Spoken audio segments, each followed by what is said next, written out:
They insisted the new hire deserved my office, so I moved out in exactly 60 minutes. But as I packed, I triggered a plan 6 years in the making. When the stock tanked 43 minutes into the emergency meeting, they finally asked what I wanted. I didn't ask for the chair back. I asked for the final signature. My name is Madeline Knight. I am, or rather, I was, the head of compliance at Northbridge Dynamics. It was Monday morning, just after 9. When the box arrived, it wasn't the usual flimsy brown corrugated cardboard. This was a heavy-gauge white banker's box, smooth to the touch, the kind they give you when they want the severance to feel crisp, professional. A goodbye box, Mara Quinn, from Human Resources, placed it on the corner of my desk with a quiet, final thud. Her eyes darted to the window, to my keyboard, to the motivational plaque on the wall anywhere but at me. "Madeline," she began, her voice strained with rehearsed corporate sympathy. "Management has decided to restructure. They feel the new CCO deserves this particular office. This particular office. The corner one. The one I'd earned after the Argent Works acquisition.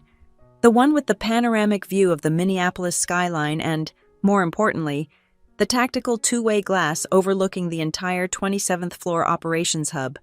I looked past Mara's shoulder. Standing in the doorway, framed like a magazine cover, was Isabel Hart. Izzy. The ink on her Stanford MBA was barely dry.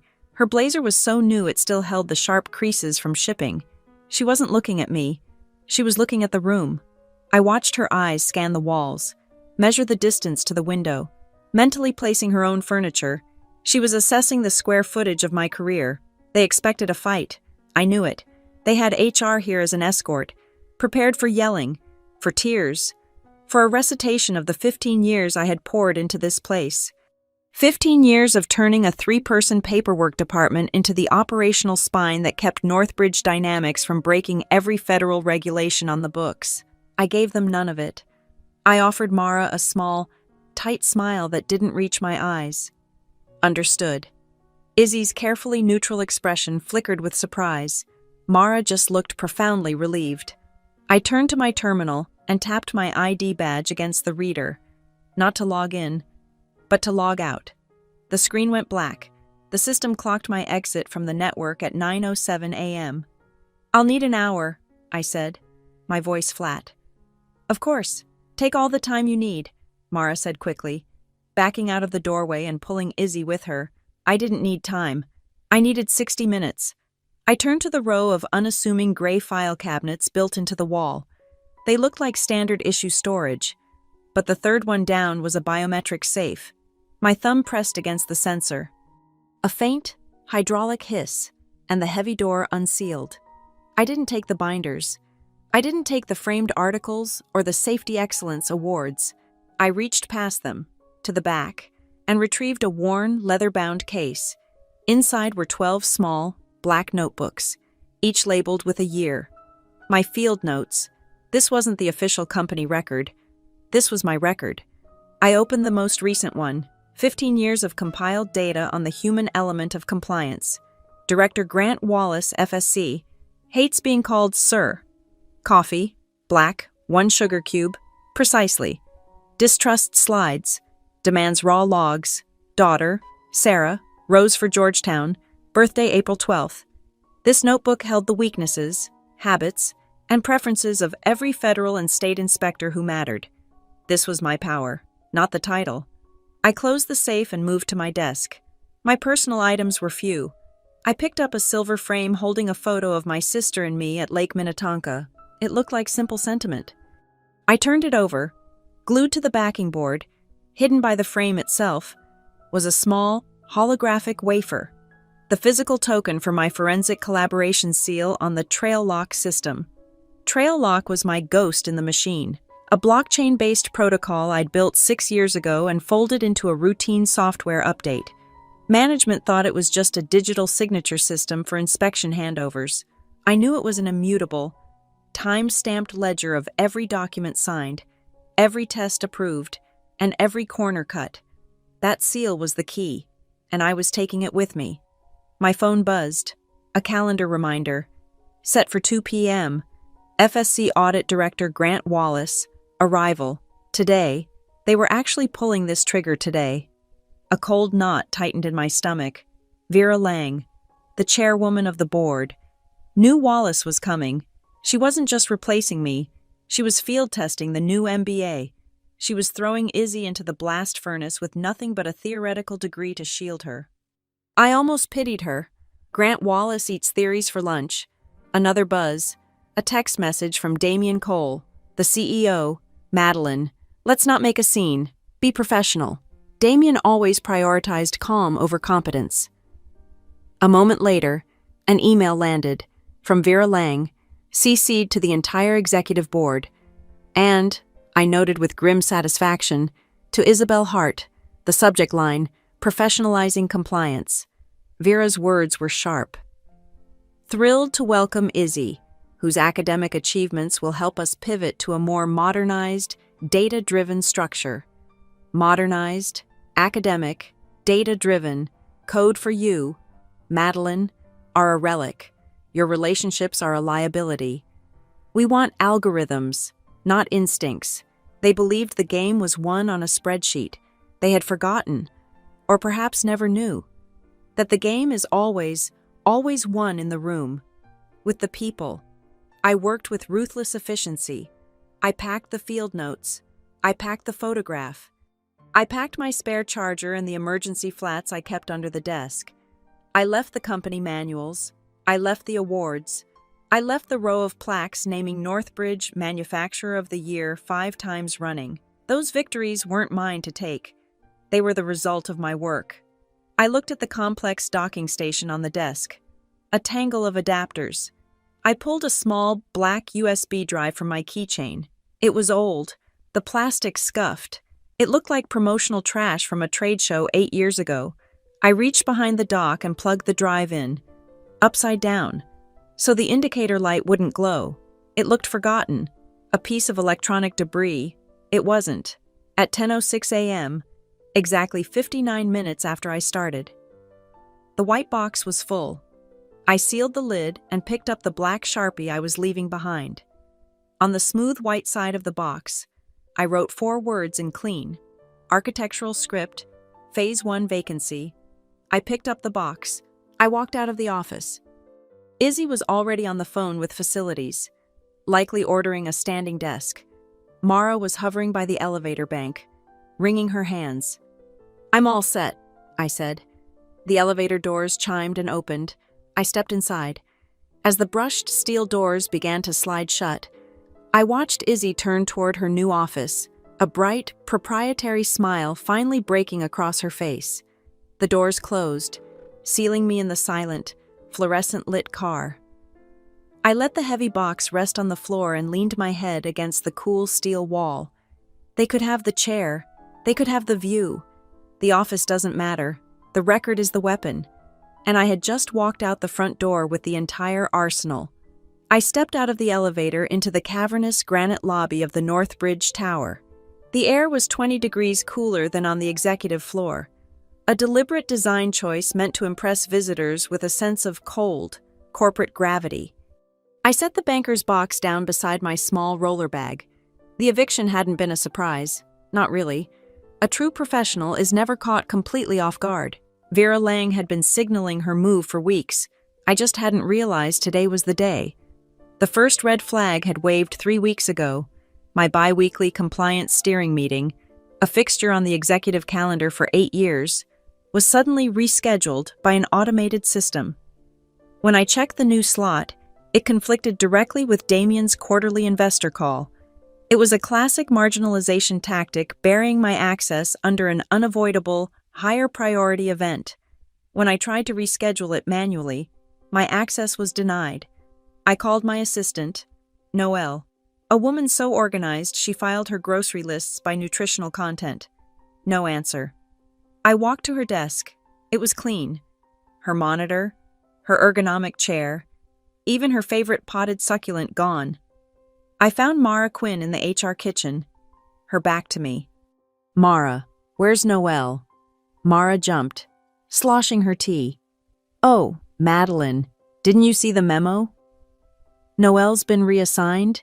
Long-term special project. Effective immediately. Long-term special project. The corporate equivalent of being sent to a farm upstate. Noelle knew where every skeleton was buried because she had helped me organize the shovels. They hadn't just taken my assistant. They had quarantined my institutional memory.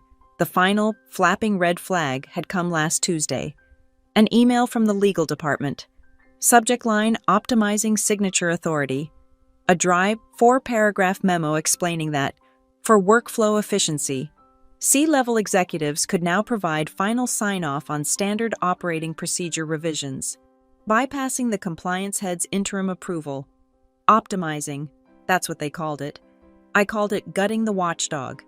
It meant Vera or Damien could change a safety protocol on a high-pressure valve system without my signature ever crossing their desk. They called my methods old-fashioned. They said I relied too much on relationships and not enough on metrics. They forgot that metrics don't answer the phone at 5:12 in the morning on a Sunday. I remembered the call 3 years ago. The new high-torque industrial mixers.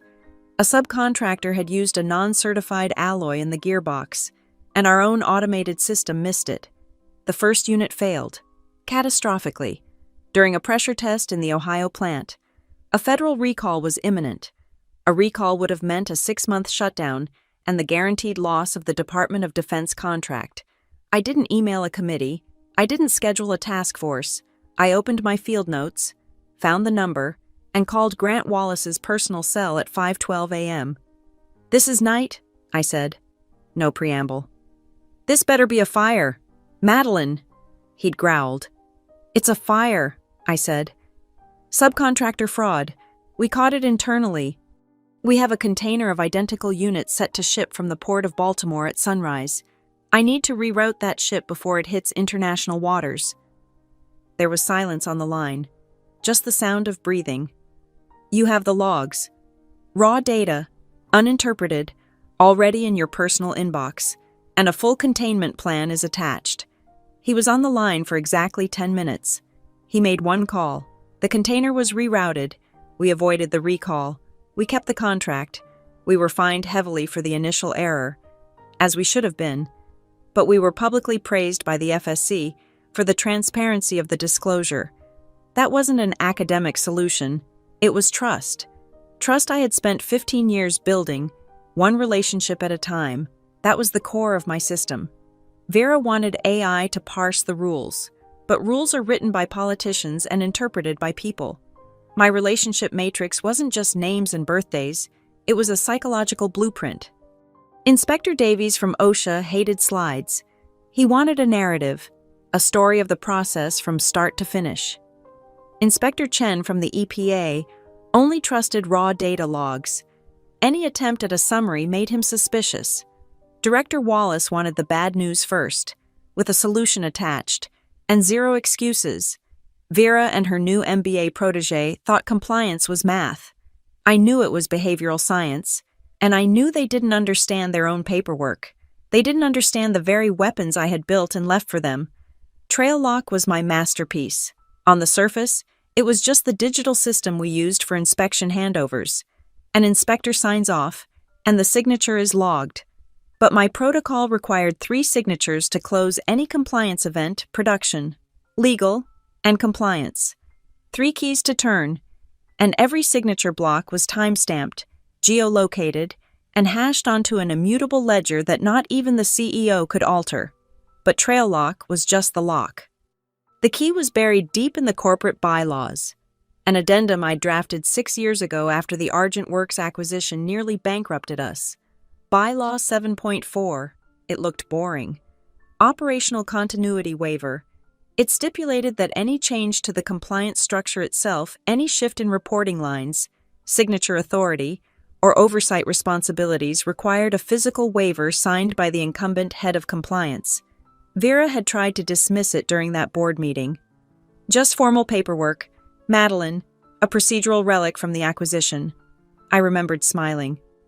Of course, Vera, just a formality. It wasn't a formality, it was the shut-off valve, and I was the only one with the handle. When the red flags started popping up last month, I didn't confront them. I didn't send angry emails to HR. I went quiet, and I started gathering. I activated the deep log monitoring on TrailLock. I saw the late-night access. Someone, using an admin account I traced back to Vera's new IT consultant, was accessing the SOP archives at 2 a.m., 3 a.m. I saw the edits, minor changes to chemical storage thresholds, tiny adjustments to pressure test reporting cycles, all done administratively, all without annotation, all bypassing my desk. I saw the Slack directives.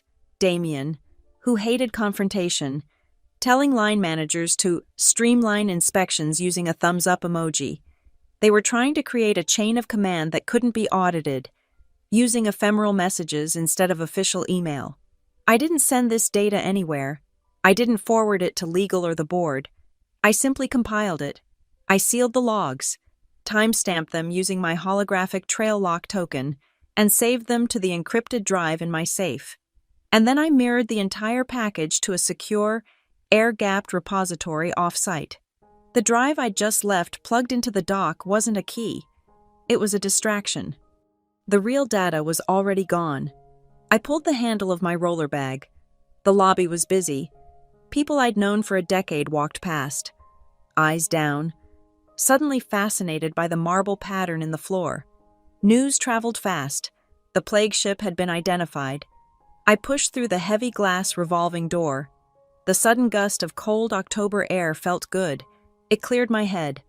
As I walked to the parking garage, I glanced back up at the 28th floor. My old floor. Through the window, I could just make out a figure near my old office. It was Izzy. She was talking to a man from facilities. Even from that distance, I could see what they were doing. They were taking my nameplate off the wall. Izzy, I noted, was tapping her foot impatiently. She wanted her name on that door before the 2 p.m. audit. She wanted Wallace to see her title. I smiled. I knew the man from facilities. His name was Sal. His kid played in the same hockey league as my nephew. I knew that the new, engraved brass nameplate Izzy had ordered wouldn't be ready until Wednesday. And I knew Sal wouldn't use a drill and anchors for a temporary fix on the mahogany paneling. He'd use paper tape, the cheap, beige kind that facilities used for marking carpets. It would hold for a few hours, maybe a day, but it wouldn't last. It was a cosmetic fix, covering a structural problem.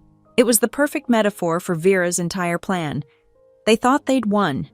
They thought the MBA and the new blazer and the corner office meant they had the power. They were about to find out that power isn't the nameplate on the door, it's the signature on the bylaw. And they had just let it walk out of the building. I didn't go home. I didn't go to a bar.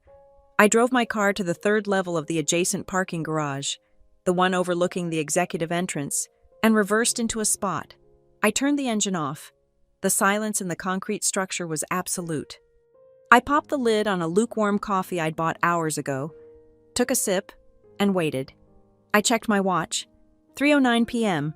At 3:10 p.m., exactly on schedule. A convoy of 3 black government SUVs turned sharply into the executive loop. They didn't park in visitor spots. They pulled right up onto the curb, blocking the granite walkway. The Federal Safety Commission had arrived. The passenger door of the lead vehicle opened, and Director Grant Wallace emerged. He was a tall man, perpetually unsmiling, wearing the same gray suit he always wore. He pulled his briefcase from the car, slammed the door, and looked up at the building as his team assembled behind him. He looked, as he always did, like a man who had come to foreclose on a bad debt. I watched them enter the lobby. The clock was ticking. I gave it 10 minutes. My phone remained silent. Izzy must have been giving her opening presentation, all crisp slides and Stanford theory. I could picture Wallace, sitting back, arms crossed, letting her talk, letting her build her own coffin before he handed her the nails. At 3:25 p.m., my phone lit up. It wasn't Damien. It was Mara Quinn from HR. Her name flashed on the screen with a frantic vibration. I let it ring. It rang 5 times, went to voicemail. 10 seconds later, it rang again. Mara. I let it go to voicemail again. A text message appeared. Madeline, please pick up. It's an emergency. I waited 1 full minute. Then, I called her back. Mara, I said, my voice calm. Madeline, thank God, where are you? Director Wallace is here. He's asking for you. He won't start the audit. I heard the panic in her voice, the thin, reedy sound of corporate authority evaporating. In the background, I could hear a muffled, angry male voice. Wallace and a higher-pitched, flustered one, Izzy. He specifically asked for me. I asked, keeping my tone neutral. Yes, he said he only deals with you, Izzy Ms. Hart tried to explain the new structure, and he cut her off. He said he's not interested in academics. I could hear Izzy's voice in the background, strained and defensive. But the new SOP for Category 4 storage is, Wallace's voice boomed, clear even through Mara's phone. That's for the Q2 stability test. Ms. Hart, and you know it. We're auditing the primary line. Now, where the hell is Knight? Mara, I said, cutting through the chaos. Please put me on speakerphone. Hold the phone up so the room can hear me. There was a fumbling sound. You're on speaker. Madeline. Good afternoon. Director Wallace, I said, my voice echoing slightly in the conference room. This is Madeline Knight. Unfortunately, I cannot assist you with today's audit. Silence. I pictured the room, the board members, Damien, Vera, and Izzy, all frozen. Wallace's voice came back, sharp as glass. Knight, what is this? You've run every audit for 12 years. As of 9:07 a.m. this morning, Director, I said, projecting my voice slowly and clearly. My position as head of compliance was eliminated. I was informed by Ms. Quinn and the board that Ms. Hart, your new chief compliance officer, would be handling all future regulatory matters. I vacated my office as requested. I heard a sharp intake of breath. It might have been Vera. That's the stupidest goddamn thing I've ever heard, Wallace said. We're here to audit the line, not the org chart. You're the signatory. You're the contact of record. You get here, or I'm shutting this plant down by 5 p.m. for failure to cooperate. Material breach. Your call. I no longer have signatory authority. Director. I replied. And I am no longer on site. I wish Ms. Hart the best of luck with the audit. I hung up. I sipped my coffee. I counted. It took 37 seconds. My phone rang. This time, it was Damien Cole, the CEO. I answered on the first ring.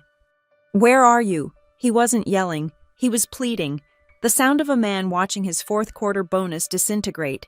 Parking garage, level 3, overlooking the entrance. Don't move. I'm coming down. I saw the lobby doors fly open. Damien ran out, his suit jacket flapping, no overcoat. He sprinted across the granite loop, dodging one of the FSC Suburbans, and disappeared into the garage stairwell. A moment later, he burst onto my level, his shoes echoing on the concrete. He saw my car and ran to the driver's side window. I rolled it down 2 inches. He was panting, his face pale. Madeline, thank God. You have to come back up. Right now. Wallace is threatening to red tag the entire facility. I can't do that, Damien. Why this is insane. I don't work for Northbridge anymore. You, Mara, and Vera made that very clear. That was a mistake, he said, gripping the door handle. A misunderstanding. Just come back. We'll fix it. Whatever you want. I held his gaze through the glass. Whatever I want. Yes, anything, just name it. We'll give you the office back. We'll fire Mara. Just fix this. I took a slow breath. This was the moment, not a negotiation, a statement of terms. I don't just want the chair back. Damien, that office is irrelevant. Here is what I require. Not request, require. He nodded, listening intently. 1, I will have final, binding approval authority on all protocols, procedures, and engineering changes that impact operational safety and regulatory compliance. My signature is the final one. Not yours, not Vera's. He winced, but nodded. Okay. 2, I will report directly to you, as CEO, not to the board. not to legal. To you, the compliance department will be an independent pillar. Done, he said quickly. 3. My team's operating budget will be increased by 60%, effective immediately, to be allocated at my sole discretion for talent and technology. His eyes widened. 60%, Madeline. It's the price of doing business. Damien, you wanted to modernize. This is what modernization costs. Do you agree? He swallowed. Yes, fine, 60%. And 4, I said, my voice dropping slightly. What? The new hire, Ms. Hart, she will not be a CCO. She will be my subordinate. She will serve as my field apprentice for 6 months. No office? A desk in the bullpen with the junior analysts. She will learn compliance from the factory floor up, not from a textbook. Damien stared at me. Vera will never agree to that. That's humiliation. It's education, I corrected him. Those are the terms. He pulled his phone from his pocket. I have to call Vera. She's on video in the conference room. He hit a number and put it on speaker. Vera's clipped, furious voice came through. Damien, what is it? Wallace is drafting the shutdown order. Vera, I have Madeline. She'll come back. But she has terms. Damien relayed my 4 requirements. I watched his face as Vera's voice crackled over the tiny speaker. Absolutely not, she yelled. That is blackmail. She is giving us no choice. We have no choice, Vera, Damien yelled back. He's shutting us down. This is impossible. She cannot dictate terms to the board. Tell her the budget and the reporting line are non-starters. We will fight the shutdown order in court. I leaned forward. Damien, repeat this to her. Verbatim. He held the phone closer. Vera, good afternoon. You have until 4 p.m., at which point Director Wallace's order becomes binding. Good luck with the material breach this afternoon. I'm sure your lawyers will find it fascinating. I rolled up my window. Damien pounded on the glass. Madeline, wait, don't Vera, talk to me. I sat back and watched him. He was gesturing wildly at the phone, pacing in the parking garage, a CEO reduced to a frantic middleman. I looked at my watch, 3:42 p.m. A new text message appeared on Damien's phone. I saw him read it. His shoulders slumped. He looked through the window at me, his face a mask of total defeat. He put the phone to his ear. She agrees. Vera agrees to all of it. My watch read 3:43 p.m. I turned the key. The engine started. Get in. Damien, you and I are walking into that room together. He ran around the car and got in the passenger seat. We drove down the ramp in silence. I parked, not in the garage, but in the executive loop, directly behind Grant Wallace's SUV. I grabbed my roller bag from the trunk. I left the banker's box of my personal effects on the pavement. I walked into the lobby, Damien half jogging to keep up. We rode the executive elevator to the 28th floor. The doors opened. The entire floor was silent. Everyone was in the main conference room. As we approached the frosted glass doors, I stopped. I reached into the pocket of my blazer. I pulled out a single, cube-shaped packet of raw sugar, one of the ones I kept from the airline lounge, the kind Grant Wallace preferred. I pushed the door open. The room was electric with tension. Wallace was at the head of the table, pen in hand, a formal-looking document in front of him. Vera was on the massive video screen, her face rigid. Izzy Hart was standing against the wall, looking pale and nauseated. Mara was taking notes so furiously, I thought the pen would catch fire. No one spoke. I walked past them all, straight to the coffee service at the side of the room. Wallace's black coffee cup was sitting untouched. I placed the single sugar cube packet on the saucer beside it. I didn't look at him, but I felt his eyes on me. I turned to the table. My apologies for the delay. There was a temporary but significant structural misalignment in our compliance reporting. It has been rectified. Grant Wallace looked down at the sugar cube. He looked at Vera on the screen.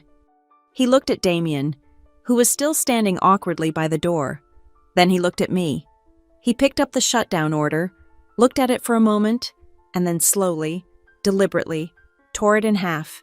He pointed to the empty chair beside him, the one that wasn't mine, but the one at the head of the table opposite him. "Sit down, Ms. Knight. We have a lot of work to do." I didn't sit. I didn't wait for permission. I stood at the head of the table, my bag still at my feet. "We're burning daylight, Director," I said. "I've already briefed my floor supervisors. We'll proceed in reverse order, starting with the highest risk area, packaging and finalize, then the chemical depot." Wallace nodded. He appreciated efficiency. "Lead the way." We moved as a single unit, a tight, grim procession. Wallace, his 2 junior inspectors, Damien, who looked like a hostage and trailing 6 feet behind everyone, Isabel Hart. She was clutching a company tablet, her knuckles white, her eyes wide. She was a ghost at the execution.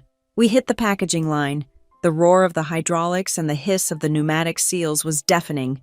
Kenji, the line supervisor, saw me, and the tension drained visibly from his shoulders. He trusted me. "Madeline, we're running the new pressure seals," he yelled over the din. "Good," I yelled back. "Kenji, I need you to do something for me. Swap the verification order. I want you to run the primary seal calibration before you run the log diagnostics. Just for this run." Kenji, a 20-year veteran, knew the SOP manual as well as I did. He paused, processing the request. It was a violation of sequence. Then he understood. He gave a single, sharp nod. "On it." Izzy, who had crept closer, overheard. Her face contorted in academic panic. "Madeline, you can't. The SOP, Section 4-1, explicitly states log verification proceeds." "I wrote Section 4-1, Ms.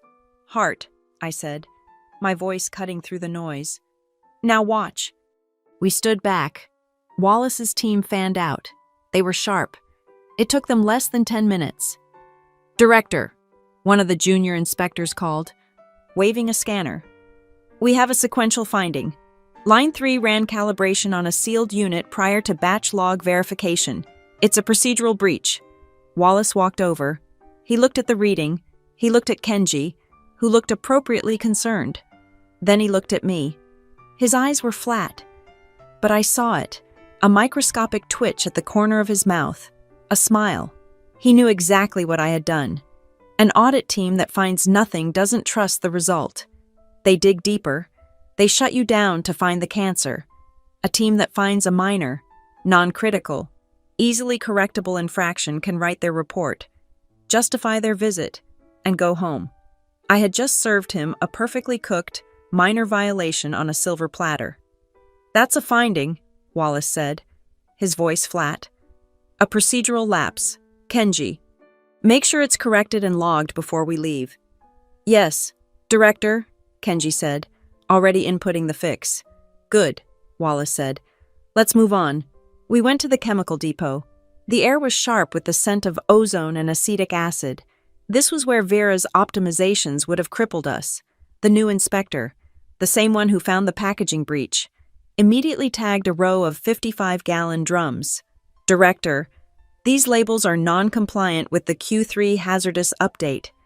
Izzy physically recoiled, her hand flying to her mouth.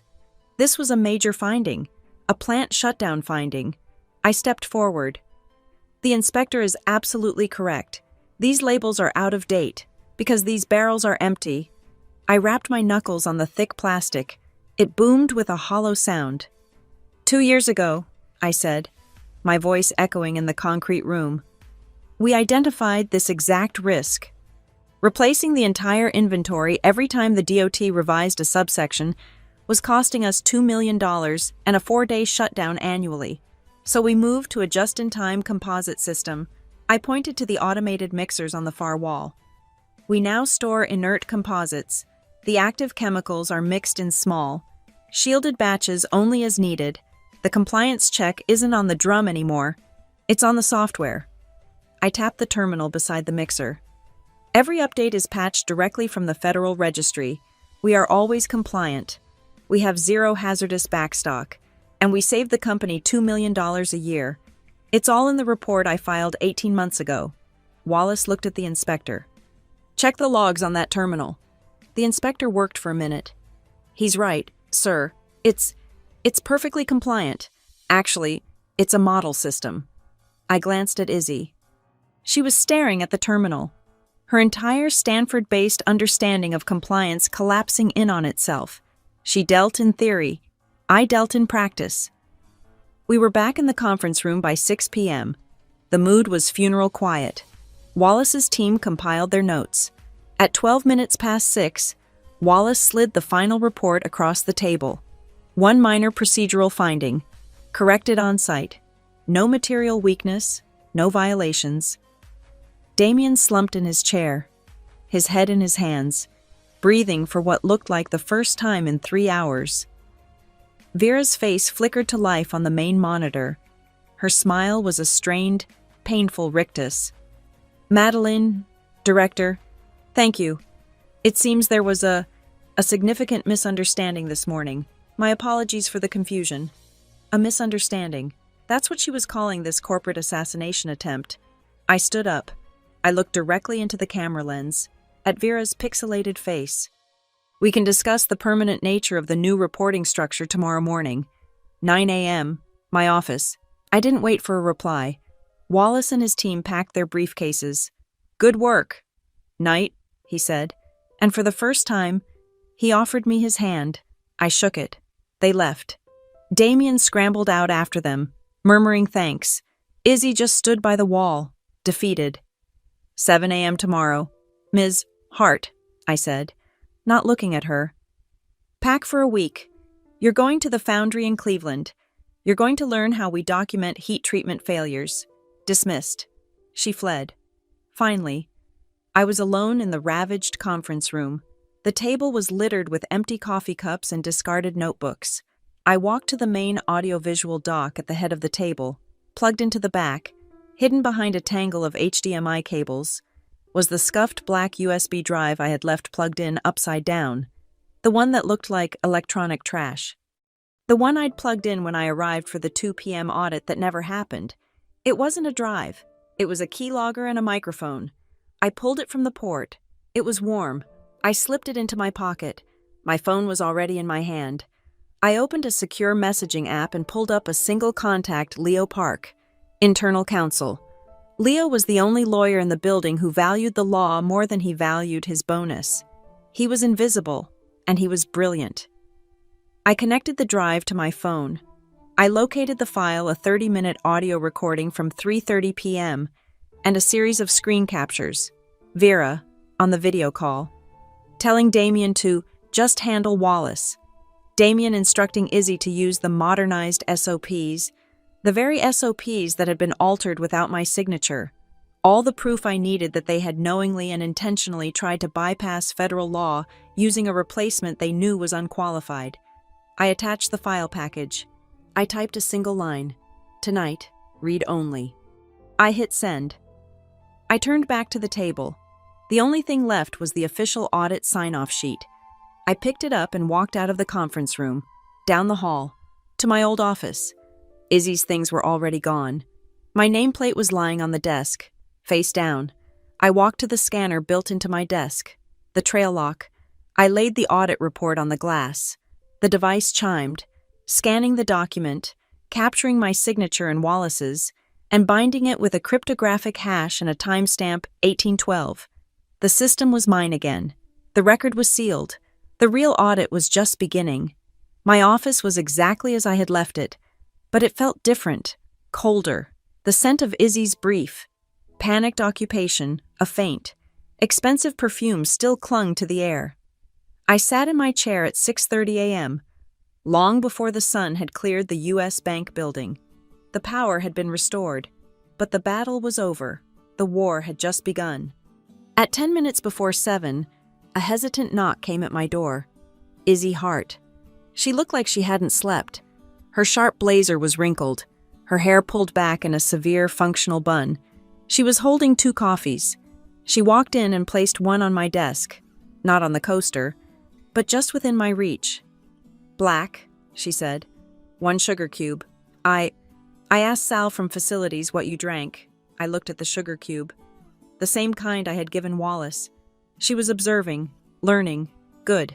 You're not going to Cleveland, I said. Relief washed over her face, so profound she almost sagged. It was immediately replaced by wary confusion. "You're useless to me in Cleveland," I continued, pulling my laptop open. "You're going to sit at that desk." I pointed to the small visitors table in the corner. "And you are going to learn what I do." I forwarded her an access key to the compliance archives. "I want the last 6 quarters of inspection data. I want it compiled by inspector, by violation category, and cross-referenced by remediation time. I want to see the deltas between our internal flag time and the official report. You have until Friday." It was a monstrous, soul-crushing task. A task I could have had my automated systems run in 20 minutes. I wanted to see her methodology. I wanted to see if she would dig or just skim. That's 24 months of raw data," she stammered. "It's 18 months, I corrected her. 6 quarters. Your flight to Cleveland leaves at 5 p.m. if you'd rather take the assignment. Your choice." She nodded, her jaw tight, and went to the corner. She didn't speak for 3 hours. Around noon, she looked up. "Madeline." I just looked at her. "I finished the initial sort," she said, her voice careful. "And I see a lot of redundancy, manual entries, human-based follow-ups. The remediation time is inconsistent. It depends entirely on the supervisor." "Go on." "I was consulting for a firm before this," she said. "Slate and Spire. They're developing a new automated compliance platform. It uses AI to parse regulatory changes and flags procedural drift in real time. It would eliminate 90% of this manual work." Vera, Chairwoman Lang, was actually reviewing their proposal. There it was. The payload, Slate Spire, Vera's Trojan horse. This was the modernization she was trying to force through. An automated system that would give her and her consultants a backdoor to rewrite the rules. I didn't reject it. That's what she and Vera expected. They expected me to be a Luddite, to defend my old-fashioned relationships. "Interesting," I said, typing. "Send me the proposal. I'm curious about 2 things. First, the data ownership clause. I want to know who owns our non-compliance data once it's fed into their algorithm. Second, the human approval workflow. I will never, ever sign off on a system that allows an algorithm to make a final safety decision. I want a human in the loop, a hardwired final approval that cannot be bypassed by an admin." Izzy looked surprised. "That's exactly the sticking point I had. Their model treats the human approval as a recommendation, not a final gate." "Then their model is flawed," I said, and went back to my work. I had given her a problem to solve, one that aligned with my own. My personal phone buzzed in my pocket, a secure message. Not Leo. This one was from a number I hadn't seen in weeks. Noelle, my former assistant, the one who had been reassigned. The message was one line: "They didn't just move me. Vera forced my transfer. She said if I didn't go, my position would be eliminated. She did it to get access to your executive calendar and your historical files." I stared at the message. It wasn't just a power grab. It was a targeted decapitation strike. Vera knew my power lived in my schedule and my history. She had tried to blind me before she fired me. Another message pinged, this one on my desktop client, from Leo Park, our silent internal counsel. His message was, as always, devoid of emotion. M. Confirmed. Damian Cole signed 3 separate SOP modifications in the last 4 weeks. All 3 bypass your signatory authority. All 3 lack the required Bylaw 7.4 operational continuity waiver. The metadata on the approval emails references procedural advice from an external modernization consultant, Slate Spire. This is a clear and actionable breach of corporate bylaws. Awaiting instruction. I leaned back. This was it. This was the kill shot. I had them. Damian, for signing. Vera, for directing. Slate Spire, for inducing the breach. I could call an emergency board meeting. I could go to the audit committee. I could burn them both to the ground by 3 p.m., but I didn't. Blowing the whistle now would be messy. It would trigger an internal investigation that Vera and Damian would try to control. It would be my word against theirs. A bloody political fight in a boardroom. The company would suffer, the stock would tank, and in the chaos, the real problem, the systemic rot, would be papered over. No, I wouldn't stop this on a bylaw violation. I would let them continue. I would wait until their actions crossed the line from corporate malfeasance to material risk. I would wait until the evidence was so overwhelming that the board had no choice but to see it as a threat to the company's very existence. I closed the message from Leo.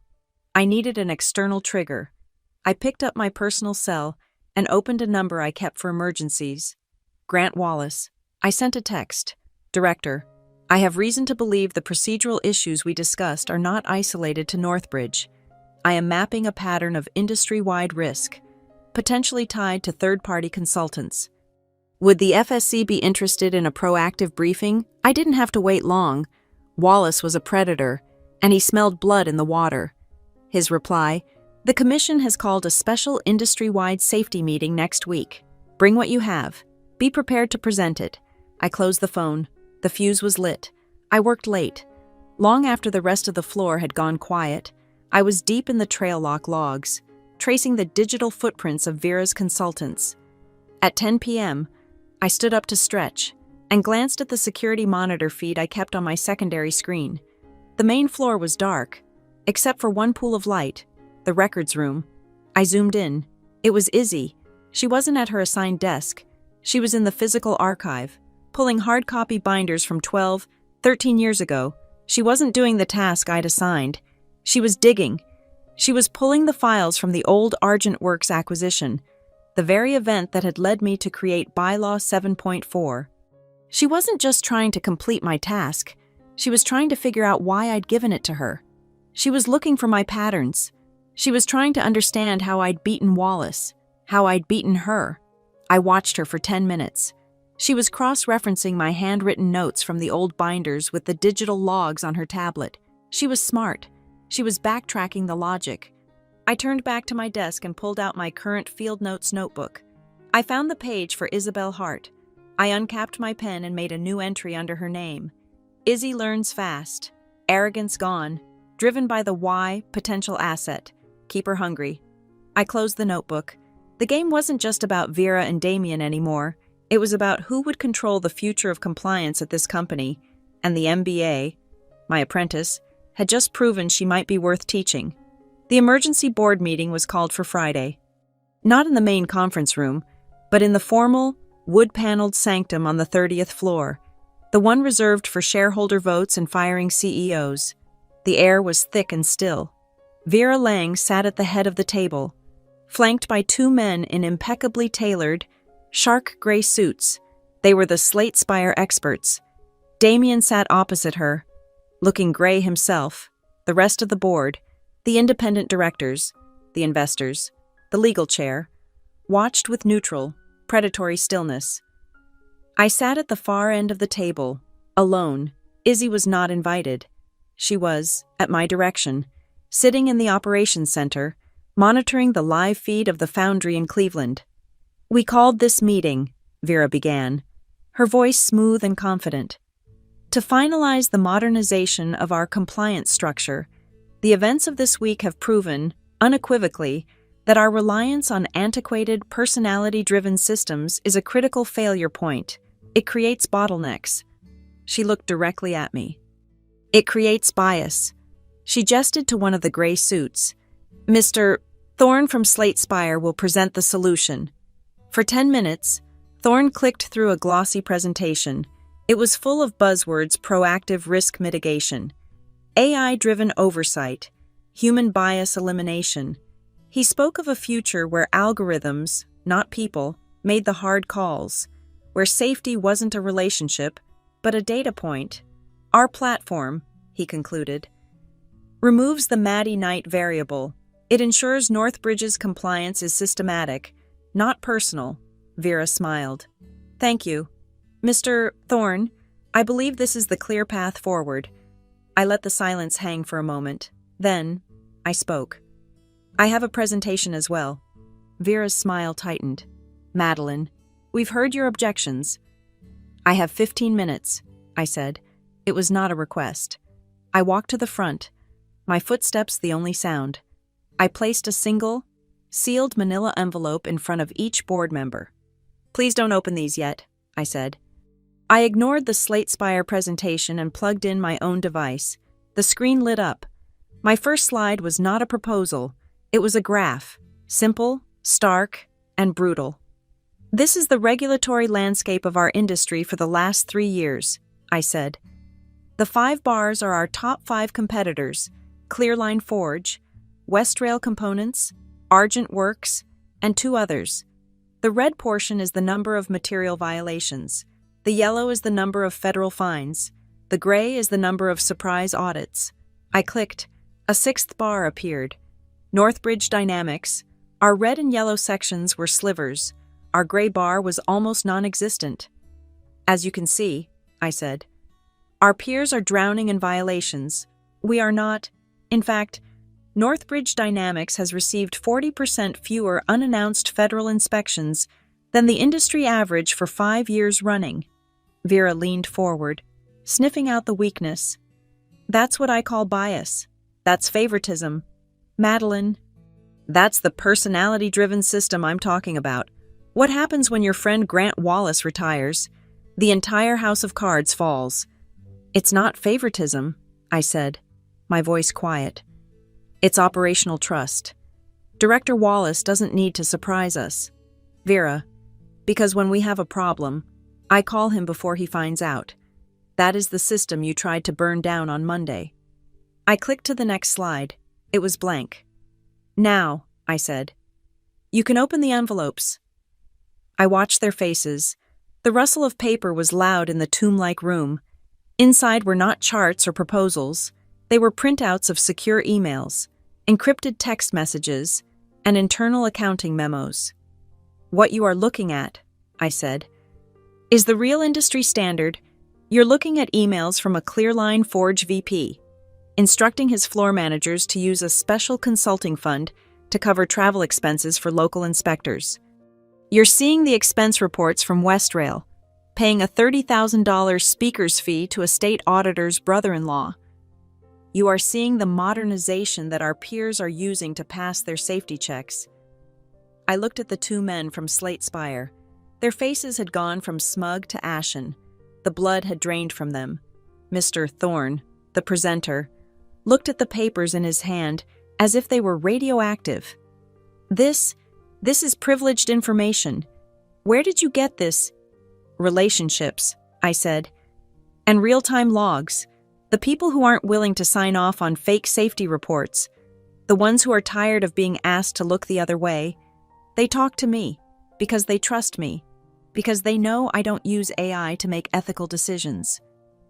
I turned back to the board. "The FSC has called a special industry-wide safety meeting for next week. Director Wallace is presenting. He is aware of this data.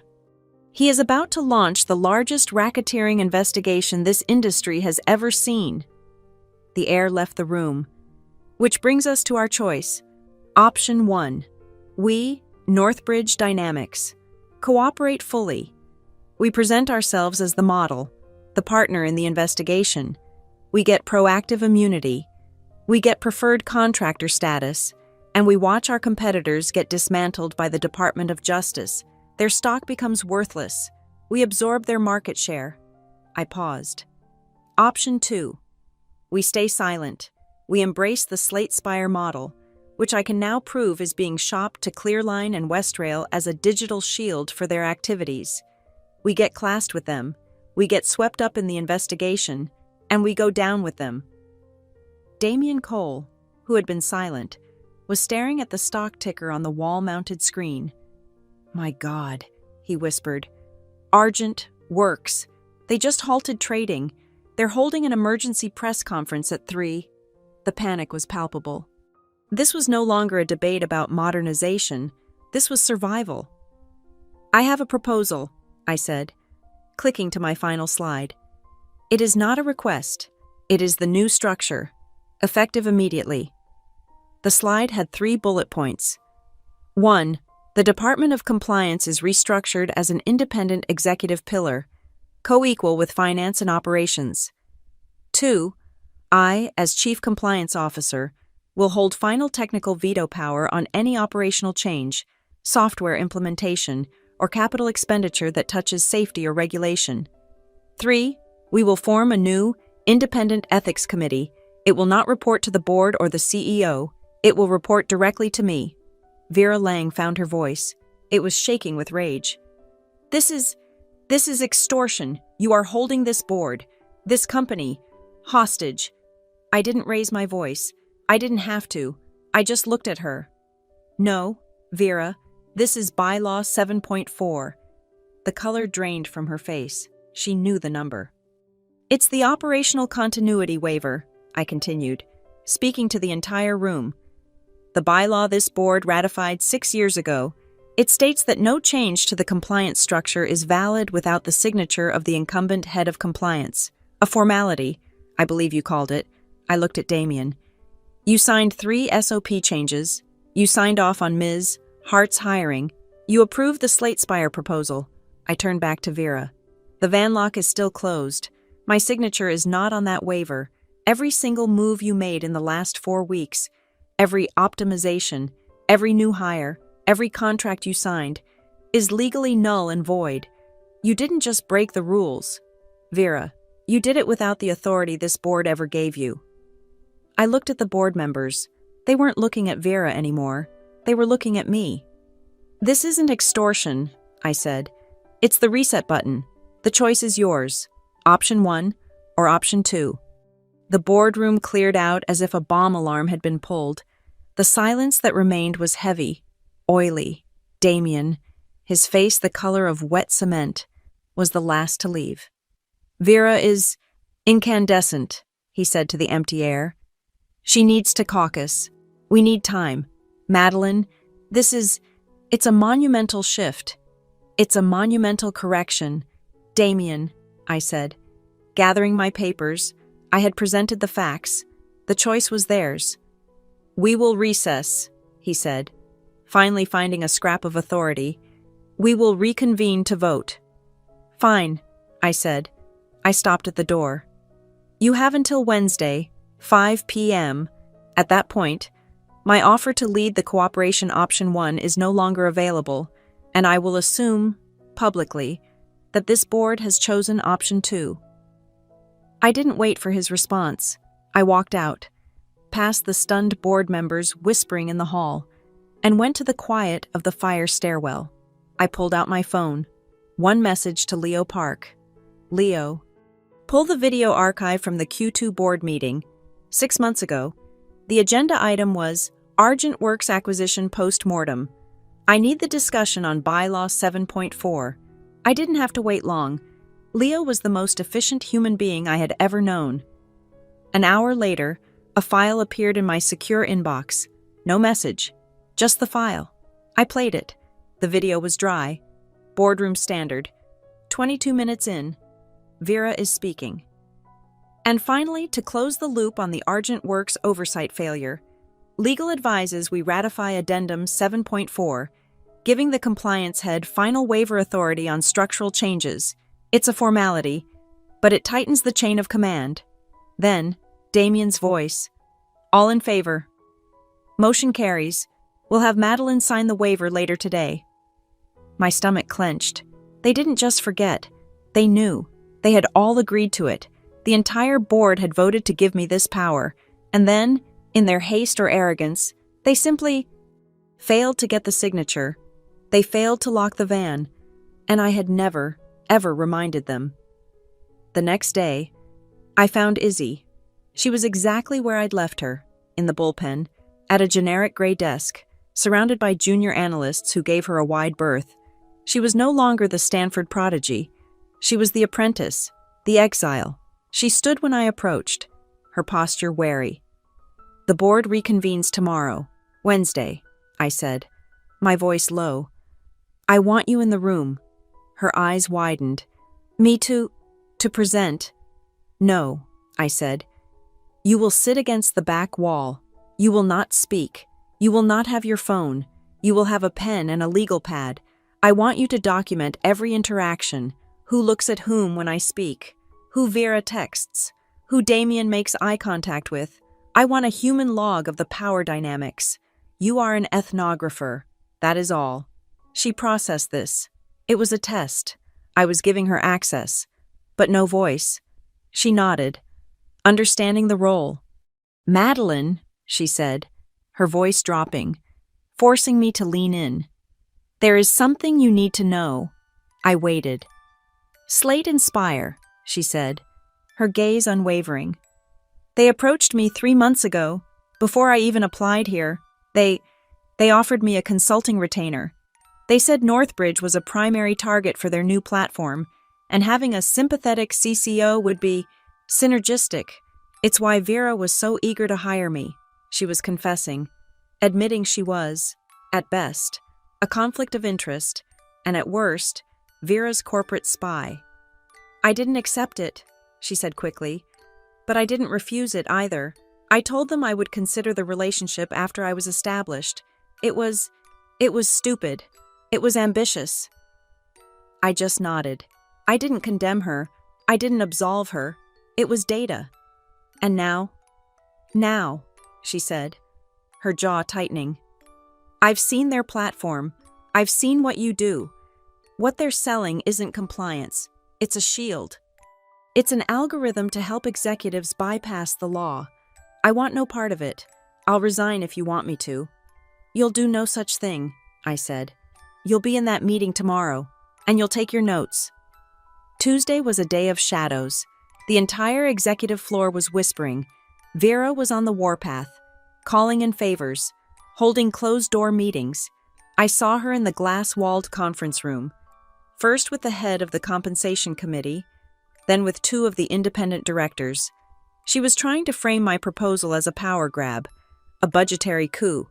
She was trying to paint me as unstable, a rogue element. I ignored it. I let her run. At 10 a.m. Tuesday, I had my brief, scheduled call with Grant Wallace. The investigation goes public on Thursday. Night, he said. His voice clipped.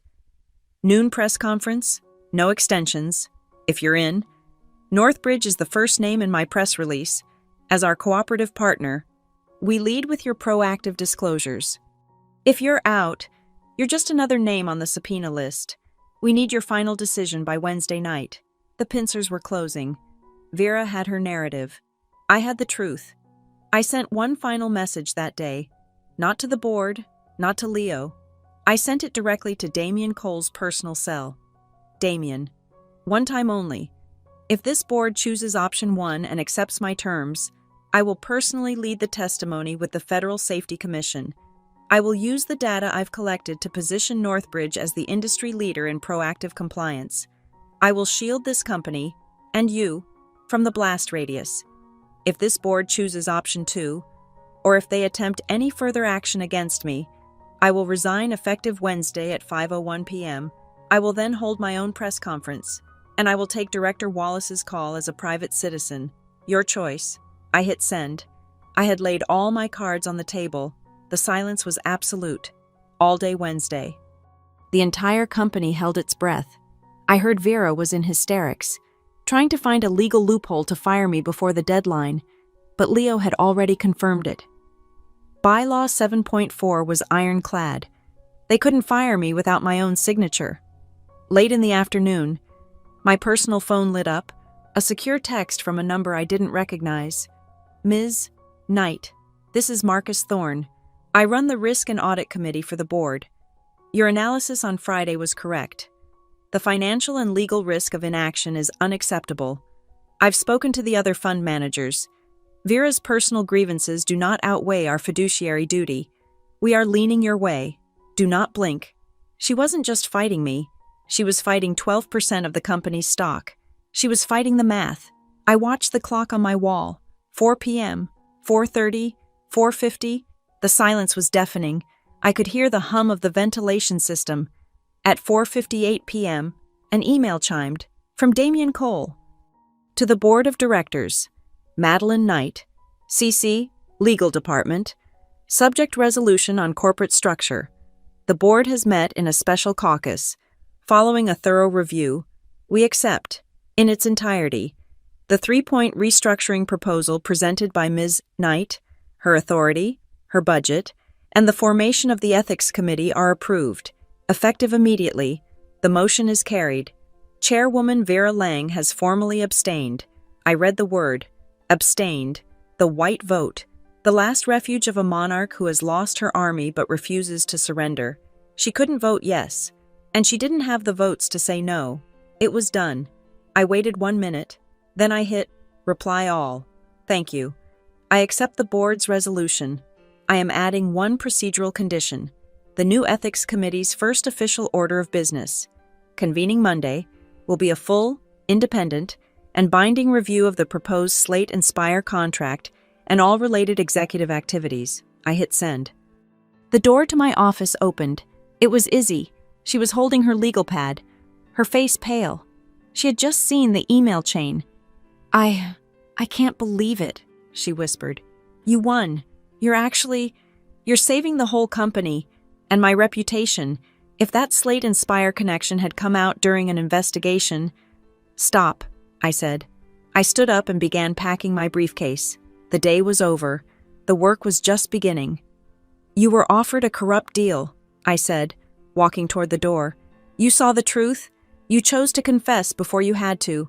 You saved yourself. Izzy. I paused, my hand on the handle, and looked back at her. I just opened the door. Thursday, at exactly noon, the dam broke. Grant Wallace stood at a podium in Washington, D.C., his face broadcast on every financial network. He didn't just announce an investigation, he declared war. He named Clearline Forge, Westrail, and Argent Works in the first sentence. He spoke of systemic corruption, falsified safety data, and a conspiracy to defraud the American people. The market's reaction was not a correction. It was a slaughter. Argent Works, which had resumed trading, collapsed by 70% before the exchange halted it again. Clearline and Westrail vaporized billions in value within an hour. Then, Wallace said the line I had drafted for him. This widespread investigation was made possible, he said, his eyes boring into the camera, by the proactive and courageous cooperation of an industry leader. Northbridge Dynamics came to us, provided full transparency, and has committed to helping us set a new standard for industry-wide integrity. I watched the ticker on my screen while our competitors were redlining our stock, NBD, stuttered for a moment, and then it climbed. It shot up 10%, then 20%. By the 3 p.m. closing bell, Northbridge Dynamics was up 28%. We had not only survived, we had profited. We were the last good house in a neighborhood burning to the ground. The board was ecstatic. Damien was practically weeping with relief, but I felt nothing. The victory was procedural. The real work started now. That afternoon, I circulated my 90-day integrity playbook to the entire executive team. It was not a suggestion, it was a mobilization order. First, a full-scope audit of every standard operating procedure in the company. I was hunting for the shortcuts Damien and Vera had quietly implemented.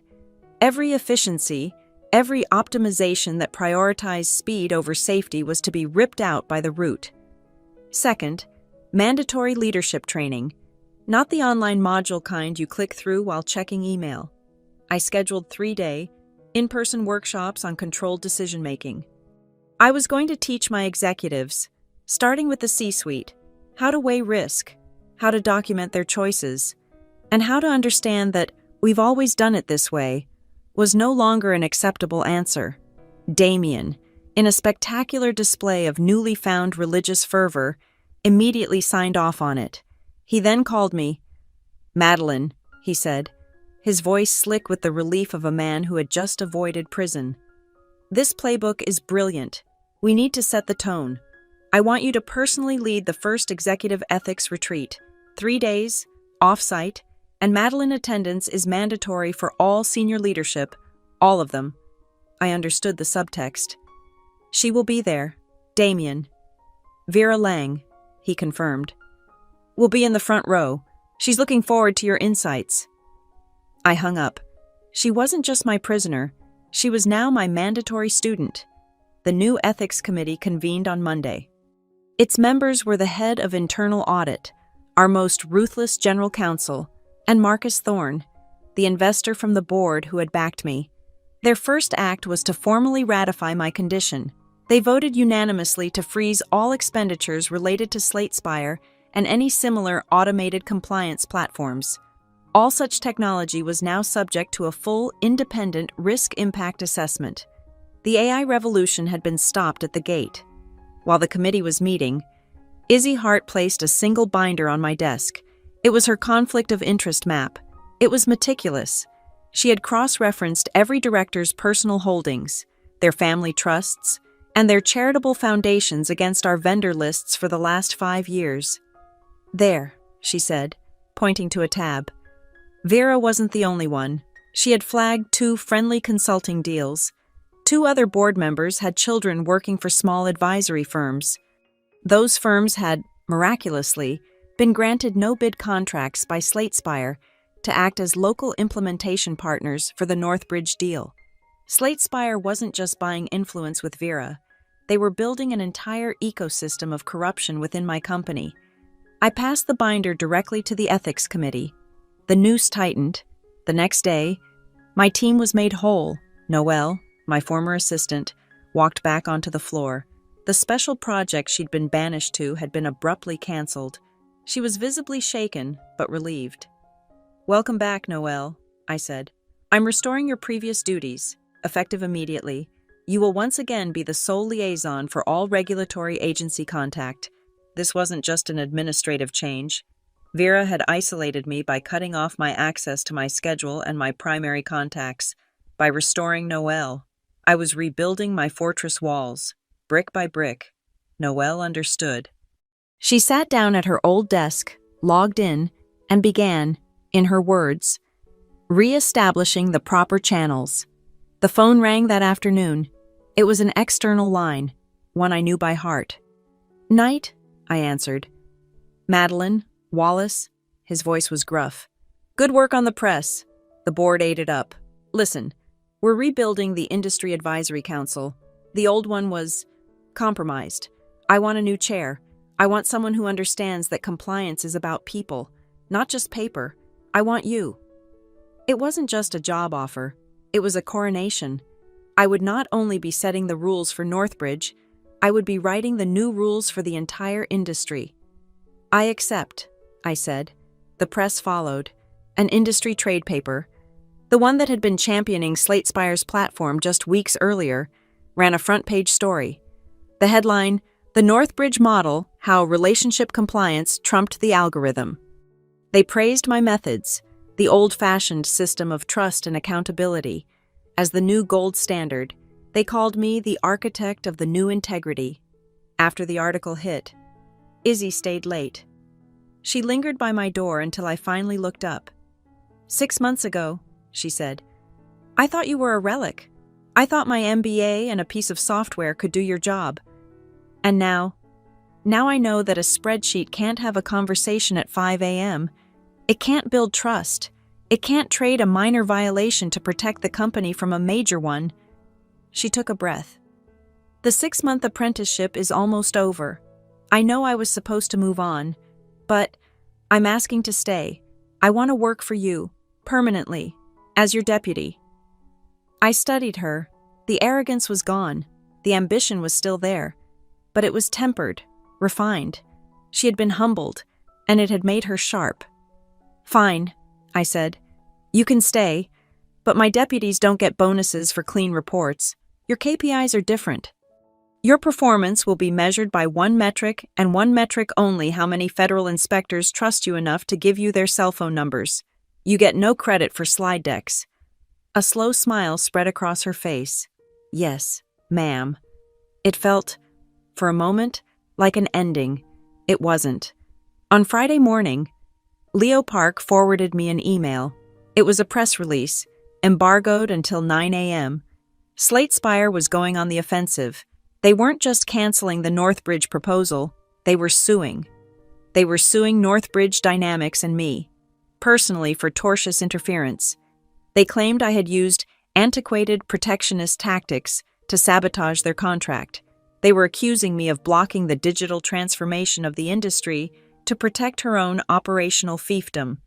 They weren't just fighting back, they were making it personal. They were coming for my reputation.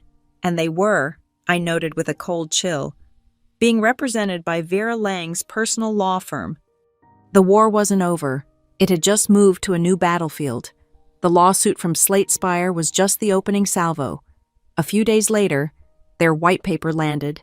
It was a slick, 30-page piece of academic poison, circulated to every major industry analyst and shareholder. It was titled Our Risk Rationalized: Why Personalized Compliance Fails. It was a direct, surgical attack on me, though it never used my name. It referred to my methods as the cult of personality model. It argued that systems built on handshake deals and insider relationships, a clear jab at my connection with Wallace, were inherently unstable. It painted me as a rogue variable, a human bias engine that created, rather than solved, risk. Vera, though silent, had clearly provided them with the ammunition. The paper was too accurate, too specific in its critique of my past successes, painting them as lucky breaks rather than calculated strategies.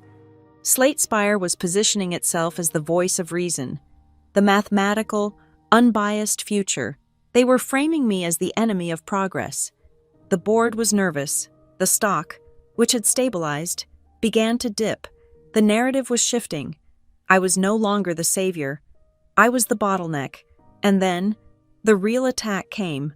On the Monday before the mandatory ethics retreat, an anonymous email was sent to the entire senior leadership, the board, and most damagingly, to the top 3 analysts who covered our stock. There was no sender. The subject line was simply, "What about the Q2 paint line failure?" The body of the email was short and brutal. It alleged that, 15 months prior, a critical pressure alarm on the number 3 paint line had been manually overridden and ignored by management to avoid a costly shutdown. It claimed that defective, potentially hazardous products had been shipped. It concluded with one line, "Ask Madeline Knight why her relationship model missed this." I read the email in my office, the blood draining from my face. It was a lie, a brilliant, toxic, partial lie. I didn't call Damien. I didn't call legal. I swiveled in my chair, opened my terminal, and went deep into the trail lock. I pulled the logs for the date in question. My hands flew across the keyboard. The data was all there, immutable, hashed in the blockchain. The alarm had triggered a pressure variance. I saw the logs as the line supervisor. Correctly, initiated a partial shutdown. I saw the engineering reports. The fault wasn't the product. It was a faulty sensor, a $1 piece of plastic. The line was recalibrated, tested, and brought back online in 3 hours. The product was safe. No defective units were ever shipped. But that wasn't the whole story. The procedure for restarting a line after a red flag alarm required a C-level sign-off, and there it was, the digital signature. Damien Cole, approved. He had followed the procedure.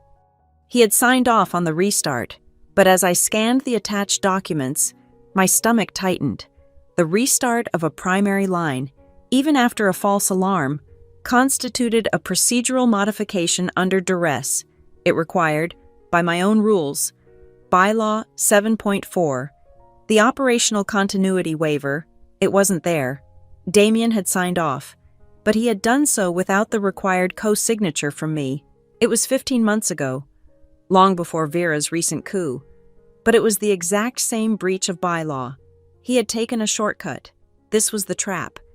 If I published the trail lock logs to prove the product was safe, I would simultaneously expose my own CEO for the exact kind of violation Vera had just been cornered for. Damien would be thrown to the wolves. The board would implode. If I said nothing, the accusation would stick. The anonymous email would be my death warrant. Slate Spire would use it as proof that my personal system was a failure, that I covered up failures for executives I liked, my reputation, my authority, my entire 90-day playbook. It would all be annihilated. They had me.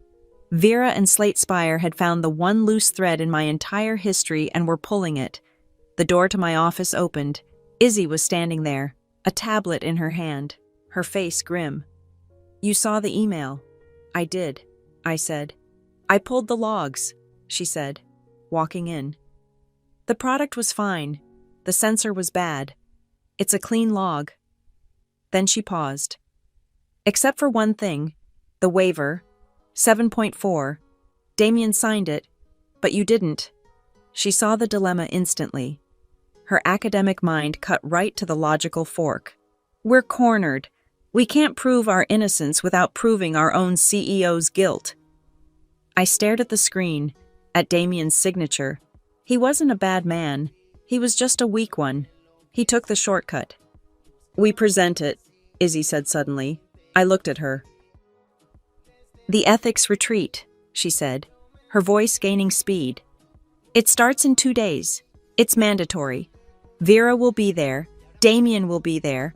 The lawyers for Slate Spire will be there. Don't respond to the email. Don't deny it. We use it. We make it the centerpiece of the entire retreat." She started pacing. "We present it as a case study, the Q2 paint line failure, a study in structural risk. We admit, publicly, in that room, that the process was flawed. We show the alarm, the correct engineering response, and then we show the signature, we show Damien's signature, and we show the missing signature. We admit that the old system, a system that allowed a CEO to bypass the final compliance waiver, was the real failure. We show that, my God, that was a risk. And then, we show them how the new structure, the one they just approved, makes this impossible. We turn their bullet into our shield." It was brilliant. It was audacious. It took the narrative of failure and reframed it as the ultimate justification for my new power. I nodded slowly. "I agree, but I'm adding one condition." I swiveled to my laptop and pulled up the file Leo had sent me. The video, the one from 6 months ago. "We're not just going to show Damien's signature," I said. "We're going to show why he felt he could sign it. We're going to show the entire board, on video, agreeing that bylaw 7.4 was just a formality. We're going to show them all, including Vera, promising to get my signature and then simply forgetting. We're not just going to indict Damien. We're going to indict the entire culture of convenience they created. The blame won't rest on one man. It will rest on the entire old guard." A slow smile spread across Izzy's face. "That's not a shield. Madeline, that's a counteroffensive." The agenda went out that afternoon.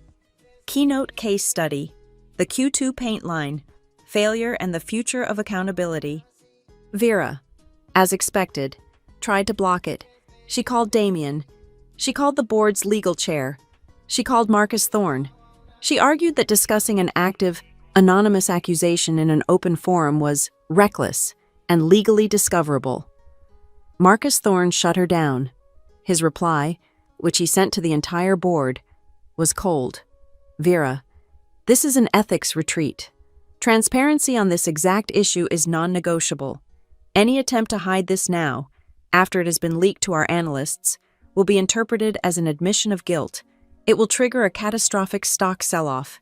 The agenda stands. You will be there." The day of the retreat arrived. We were at a secure, off-site conference center. No one was happy to be there. The air was thick with resentment. At the entrance to the main ballroom, I had Noelle and Izzy managing check-in. "Good morning," Izzy said, her voice crisp and professional. "As this is a closed-door session on sensitive matters, we will be collecting all personal electronic devices, phones, watches, tablets. They will be sealed in a secure bag and returned to you at the end of the day." The protests were immediate, but one look from Marcus Thorne, who was standing by the door, silenced them. One by one, the most powerful people in the company surrendered their phones. The doors were closed, sealed, no one in, no one out. I stood at the podium. The room was arranged in a U-shape. Damien sat at the head. Vera was in the front row, her arms crossed, her face a mask of fury.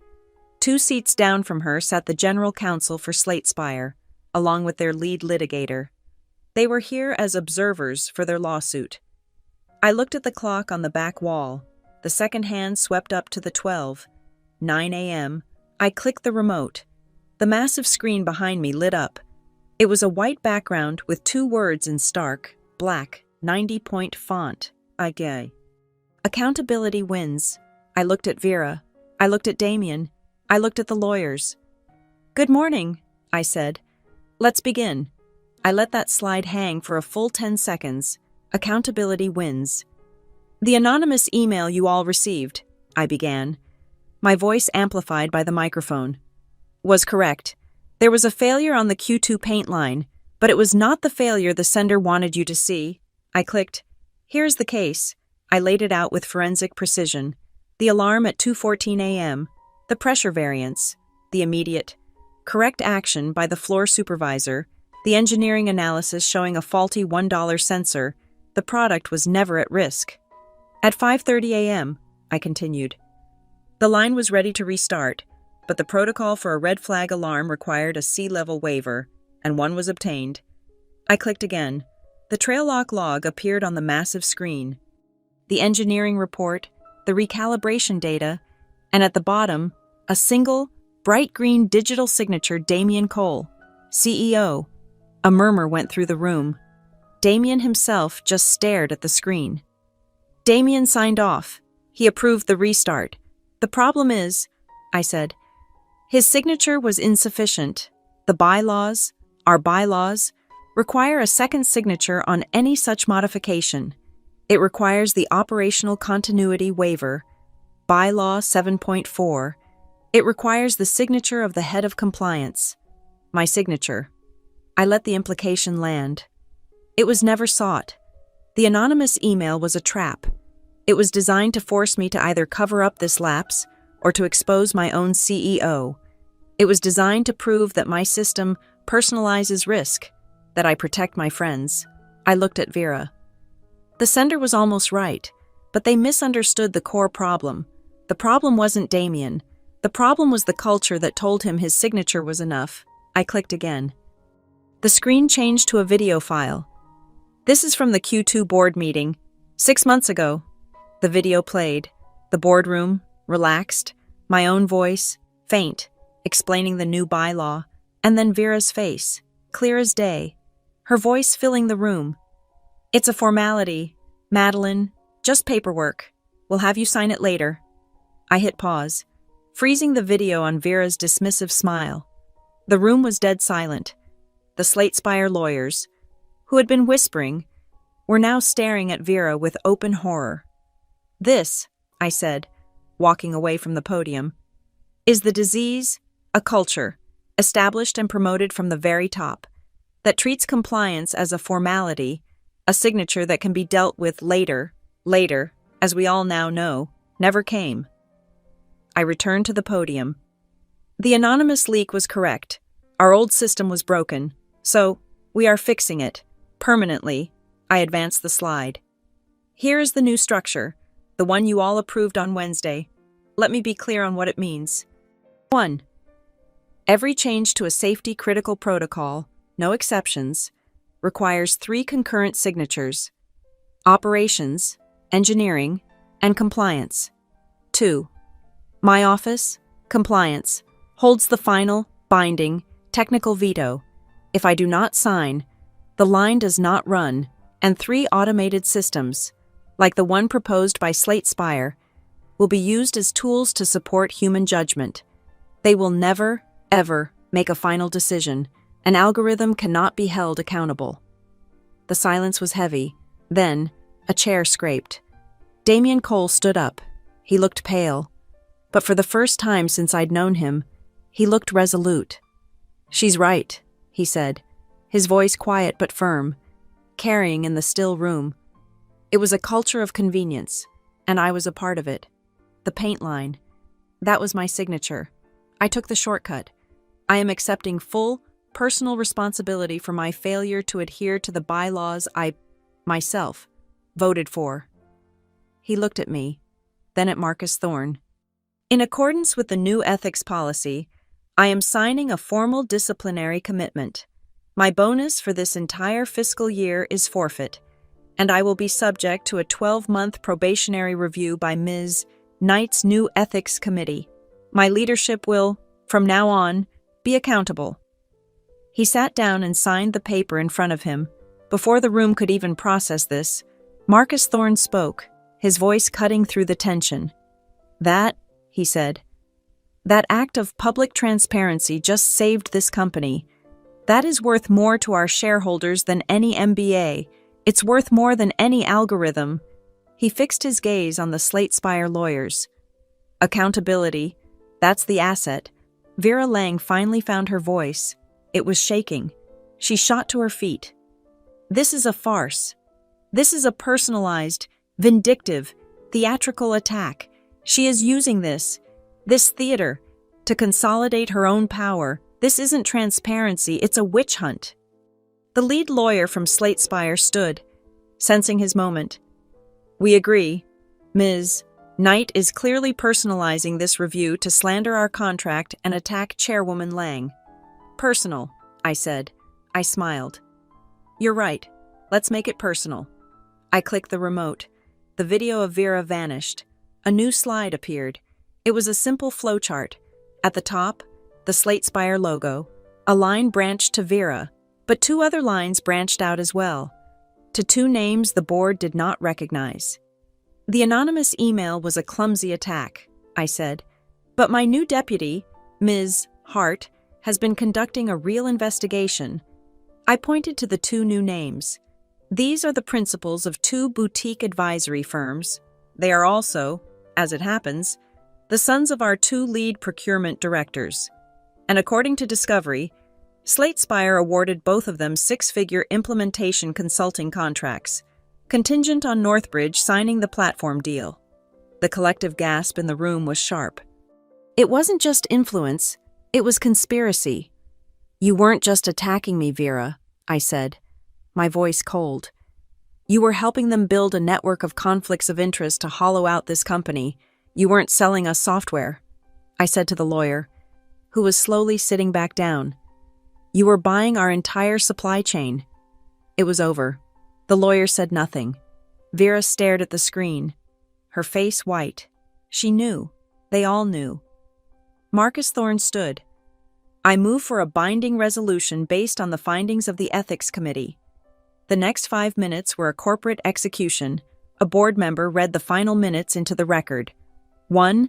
The contract with Slate Spire is terminated for cause, effective immediately. 2. Vera Lang will tender her resignation as chairwoman of the board, effective end of day. 3. The Ethics Committee will turn its full findings on the procurement directors and Slate Spire over to the legal department for immediate action and referral to the authorities. The retreat was over. The room emptied in silence. Damien approached me, holding a single, heavy, leather-bound document, the corporate charter. "The bylaws need to be amended," he said, "to reflect the new structure." He handed me a pen. "The final signature, the one that makes your veto power, and the new committee, a permanent part of this company's DNA." I took the pen and signed my name. Later that afternoon, I walked back to my floor, my office.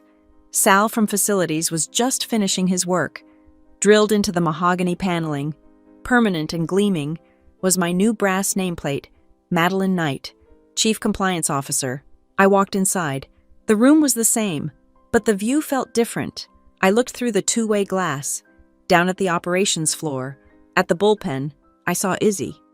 She was at her apprentice desk, but she was already directing 2 junior analysts, pointing at a screen. She finished a cup of coffee. Then I saw her reach into her desk drawer. She pulled out a small packet, a single, cube-shaped packet of raw sugar. She placed it by her monitor, ready for the next cup. I smiled.